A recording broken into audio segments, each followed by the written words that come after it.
শীতের একটা সুন্দর রেসিপি হচ্ছে আলুর পরোটা। ধনে, মৌরি, জিরে, এলাচগুলোকে শুকনো লঙ্কা দিয়ে ভালো করে ভেজে নিয়েছিলাম। তার মধ্যে কড়াইয়ে তেল, জিরের ফোড়ন দিয়ে টমেটো, আদা জিরে বাটনা, লঙ্কা গুঁড়ো, হলুদ গুঁড়ো, একদম ক্যাপসিকাম, অল্প পরিমাণ গাজর, এগুলো দিলে খেতে খুব টেস্টি হয়। তোমরা চাইলে স্কিপ করতে পারো। 90% সেদ্ধ করে রাখবেন। করে রেখে তার ওপর একটুখানি বেসন দিয়ে দেবেন যখন দেখবেন মশলাটা, আলুর মশলাটা দেরি হচ্ছে।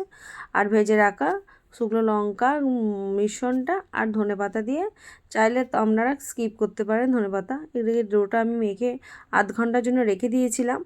একে একে পুরগুলোকে ভালো করে আঙুলে করে ডলে নিয়ে আর পুর দিয়ে একে একে দেখুন এমনভাবে বেলছিলাম যে একটাও ফেটে বেরোয় না।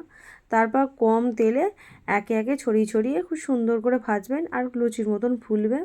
তোমরা যার ভাল লাগবে এইভাবে বানাবে, বাড়ির লোকের সকলের মন তোমরা কেড়ে নেবে। দারুণ একটা খাবার।